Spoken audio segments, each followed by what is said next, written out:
Impact. The mission, as previously briefed, is a go. No more fun and games. Oh, something's going on here. Get on the ground!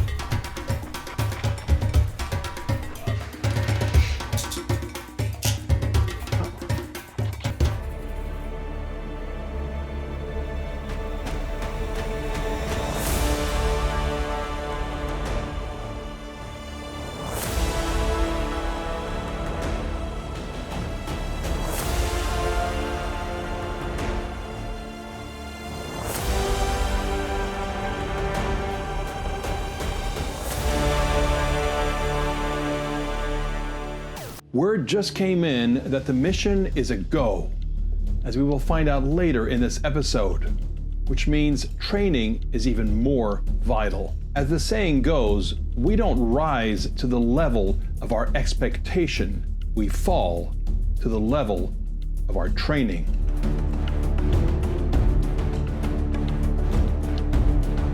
Patrick is here from Blackline Precision. We build long-range custom rifles, both hunting and competition. We started this about 7 years ago. Both of us had a passion since about 2004 for long-range shooting. We just tried to bring our passion and find other people's passion to build the best fitting rifle for them. Yeah, so we built this, the Blackline Precision MR1200 tactical match rifle. Got a match grade barrel, Blackline Precision 5-port brake, Dixon Andy 2-stage trigger set at about 1.5 pounds, sitting in a McMillan A57 stock, and we did a custom Cerakote for Surviving Mann. So this rifle here will be shot today at 1,000-yard range, and I don't know if you guys know it yet or not, but whoever wins this match wins this rifle. It's gonna be a timed event, 3 minutes, shoot 10 rounds to hit a 1.5-minute size target at 1,025 yards. This is a really challenging exercise. It's a 1,000-yard shot. We are given no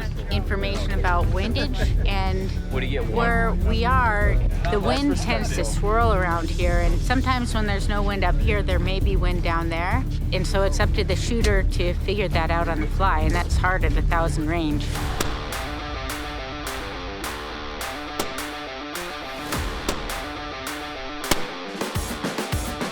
Impact. Impact. The rifle, custom rifle, and sweet, bolt action. I had to kind of walk in my rounds to see where it was actually shooting. In the last 3 or 4 shots, I got in out of 10. You're way off. You're way off. Way off. Impact. Impact. Impact. Impact.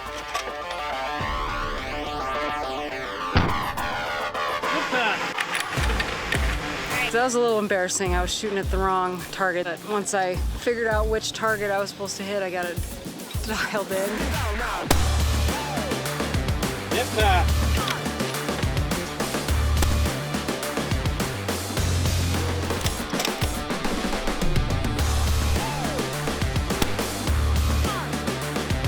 Impact. Awesome rifle. Hit 2. Apparently I was just barely missing around the circle because of the wind. The gun is on. It's awesome. Impact.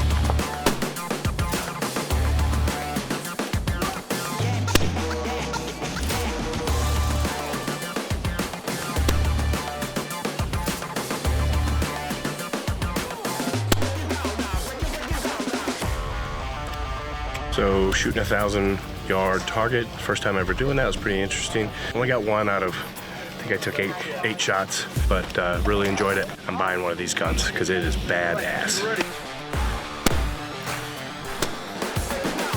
Precision shooting with a bolt action rifle is totally new to me. Impact. Figured it out right at the end, but ran out of time. We just finished a long-range competition, and we have a winner now. And Blackline is going to donate this weapon to our champion. Can we have Lonnie Barnes come on up? Hey. Laney Barnes, as most everybody knows, is a 3-time Olympian, a trick shooter, and a world champion. And she's actually the greatest shooter I've ever seen in my life. Congratulations. Good job.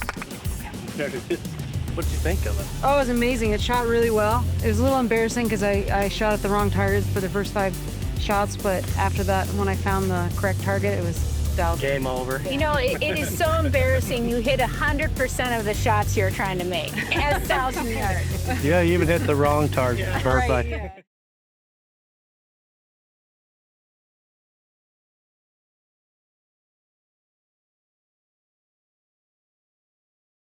Good morning, Don. I have some news. The mission, as previously briefed, is a go. In a recent development, we've also received an updated threat assessment on the area in which you'll be operating. Local terrorist activity has spiked, increasing the threat level.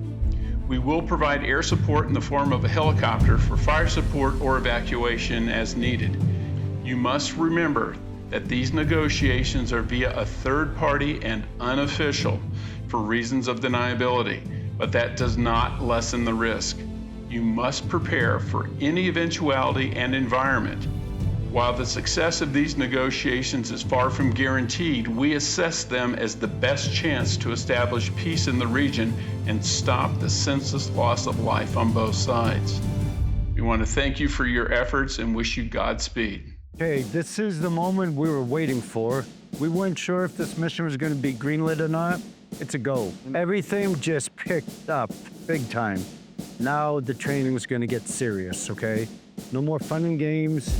You have some of the professionals here we promised, the government trusted and vetted, and we're going to have Kervin come up, we're going to have Jason come up, and they're going to take it from here. Well, I have 20 plus years of intelligence analysis work. I've worked covert operations in many austere environments, as well as overt operations, one of which was in Poland, doing anti-Russian aggression through intelligence, surveillance, and reconnaissance. So we start with a customer. The customer gives us the information that they want. Where do we get our data from? So we get it from all social media.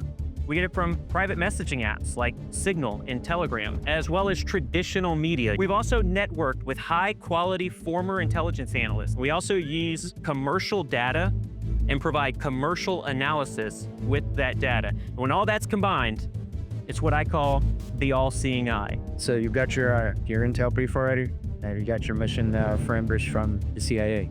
So right now we're going to talk about specifically this here portion in the environment that you don't be working in.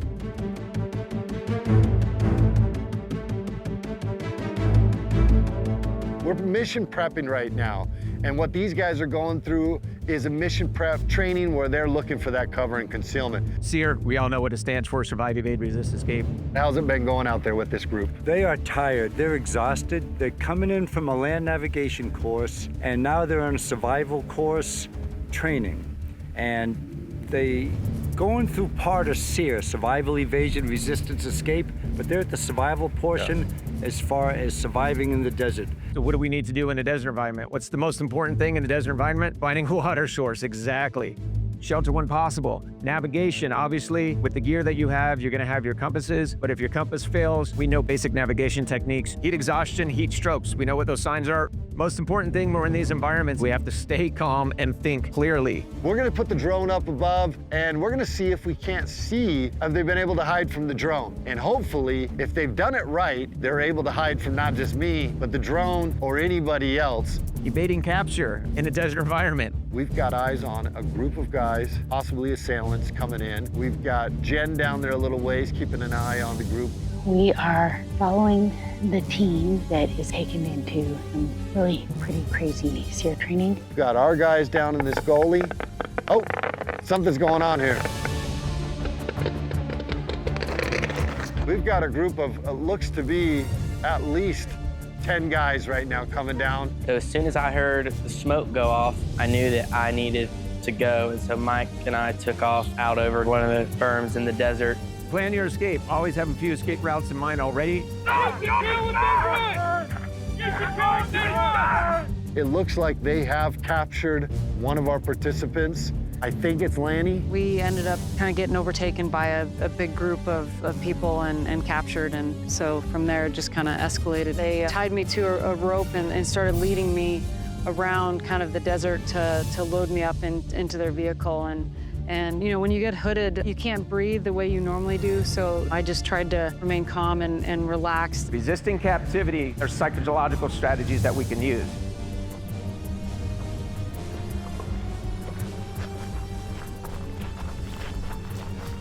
Oh, yanking her out. Looks like she's fighting a little bit.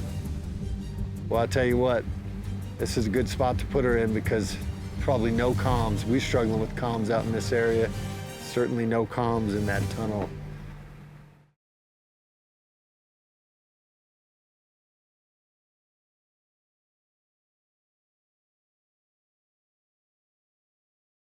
So I'm here with the AIM 101. This is a super important piece of our equipment. It's got infrared, low light, and 5x amplification. I'm recording Don Mann in a couple of different modes. It's pretty incredible. I can see how this would be an amazing tool for hunting or reconnaissance and surveillance. Ooh. We talked about desert survival for the SEER training, survival, evasion, resistance, escape. You had some world-class professionals here putting you through that. And then survival, evasion in case you get caught. We've got these hostiles on the side of this hill here. We were walking down the path when all of a sudden the enemy forces popped out and essentially took us captive. We were taken captive and put into a stress position. It is hard at times to separate yourself from the role of being a POW and knowing that this is a training evolution. These are professionals. They train people around the world to do this. We pretty much got grabbed and stumbled through a tunnel system. Understand your captors. This is really important because you want to understand the behavior that they have. There's a lot of times where they're going to be starting talking. With them talking, you might be able to assess who the leader is. So the biggest thing to be is useful to them while you're getting information from them. What does the enemy want to know? They don't care about the name or anything like that. They want to know what your mission is, who you're with, and why you're doing what. As soon as they grabbed me, they threw hood on me, bound up my hands. We couldn't see anything. We were put in different spots and different holes. Move forward, move forward, move forward. And then one by one, we were taken out of these holes and we were interrogated, or they used physical pressure points or whatnot to get us to speak. Yes, party boy. Party boy. Me personally, they got me pretty good as far as like on pressure points and stuff. I didn't talk. What I focused on is things that no one could ever pull from my past, but I knew really well that I could bring up and remember to make sure that I didn't mess up on my story. They interrogated me a couple times. I had my backstory solid. They weren't going to break me on that.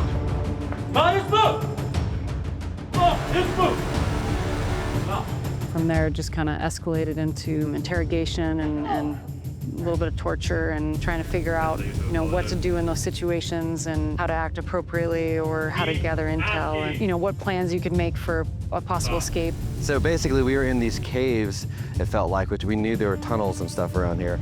And they were interrogating people, trying to get information out of us. There's two parts to this. One is they want you to tell your story so that you understand you did the right thing.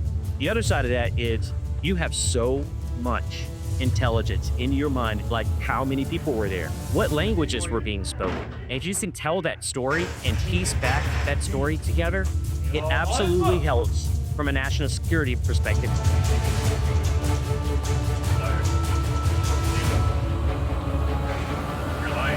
Put us in separate parts of like offshoots of the tunnels. So it was super realistic. So in the tunnels, you know, they put a lot of pressure on us, a lot of disorientation, you know, noises, putting pressure on us physically. When we were not compliant, you know, throwing rocks down the tunnels, you know, they played with the echoes. And because we're all in different separate side tunnels, we really didn't know who was where. We didn't know the layout of the tunnels. I did try to escape a couple of times. I was grabbed while I was hiking the desert too. They're just like, wait. Are you lying? You have one chance to not lie. This is gonna hurt a lot. This is gonna hurt a lot. My strategy the whole time was I'm gonna just stick to our cover story. I'm a event planner, which is true with some of the work I do. I can talk about it easily. This guy's a fitness coach and this guy is a investor, and we're planning this adventure type marathon race thing through the desert, getting waypoints. That was our story. Lift up your mask. Who's that from? Don't look anywhere else. I don't know. Who's that from? I don't know. Put your mask back on. My goal was to just say, hey, I just want to get home to my family. I'm not going to fight. I'm not going to resist. I'm going to play it. I'm not going to be a threat to them. And so I just tried to give them enough true information to keep them happy and try to find a way to get my teammates out alive.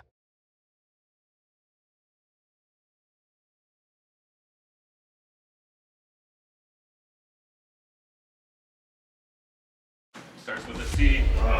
You tell me since you know so much. So I was talking to the open source intelligence guy, and he said they actually didn't find, that much on me. I have a very limited social media footprint. You know where they're at? Where were you at in July 2017? And so eventually they came in and they said that I really didn't have that much information for them, and so they killed me.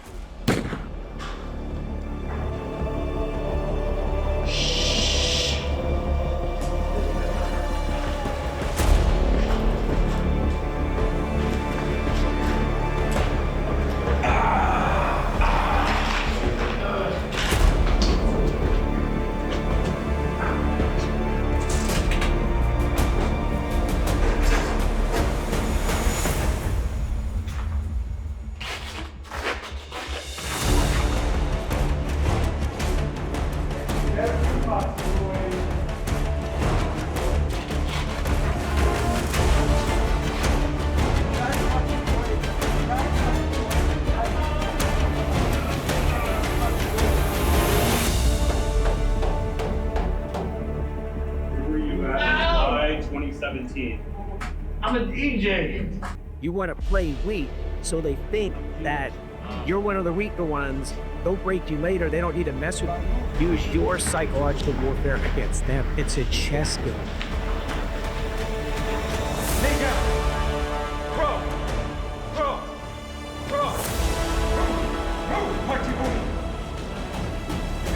The more I resisted, the more pain and torture I received. That was one indication that those guys weren't messing around.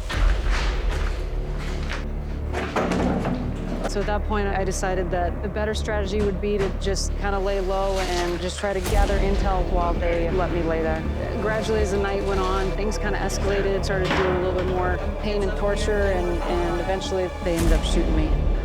We have 3 of the 6 people actually killed. And the reason is they didn't go through a survival course where they would have weeks of training.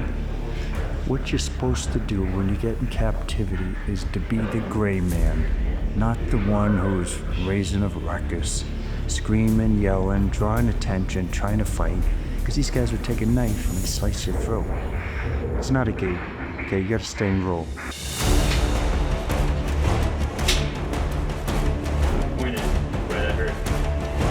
They had me and Lanny face to face, and we stuck to the same story that we did not know each other. And they were basically trying to make me choose, if you shoot her, like, tell us to kill her, I'll give you a gun, you shoot her, we'll let you go. And I'm like, I'm not gonna do that. Like you, please do not shoot her. Why? Because it was... Have you met her before? I don't know who this is. What's her name? I don't know who this is. She just said her name. I did not hear that. Ask her. She'll lie to you too. What is your name? Tara. All right. She gave it a fake name, right? I don't know. I don't know this guy. The only thing I recognize his voice. He was screaming that he wanted to go back to his family. I don't know who this is.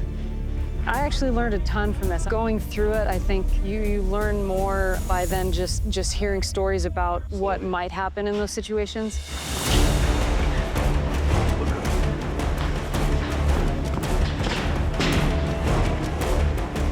It was super great training. I love doing stuff like this. I wish there was more of it available actually in sort of the civilian sector through your mainline training companies. But overall, it was a blast. I'm looking forward to the mission. Take away from the experience is the best thing to do is just keep your mouth shut and play along and give them something, but not what they really need. If you're gonna escape or you're gonna fight, you have to make sure that it's at an appropriate time. But it was a really fun experience. They are trying to get us in the mindset. And so that combat mindset is what they were really trying to pitch home for us. One of the better trainings that I've ever gone through. I didn't enjoy it, I won't say that. I didn't, even knowing it was a training evolution, I didn't like having a bag over my head for, 2, 3, 4 hours, whatever it was. The thing about being in Surviving Mann is you get to experience things that you will never experience anywhere else in the world. What my intention was for this was, I really want the people in the United States to know what you support and the things that you will do to help this country. I just want to compliment you. I want you to take that compliment and really know you earned it. It's time to learn about Surviving Mann's Season 3 All-Stars Worldwide MVP live voting. Because you are watching this show, you can vote on which cast member you believe would survive the best under the toughest conditions. The winner of this 12-week voting campaign will be awarded an all-expense-paid vacation experience for 2 from Aggressor Adventures to one of their many exotic destinations. A once-in-a-lifetime journey filled with thrilling exploration, breathtaking encounters, and unforgettable adventures. Once again, we need you, who is watching right now, to vote and tell us who is your pick for Surviving Mann MVP. Go to the website on your screen and cast your vote.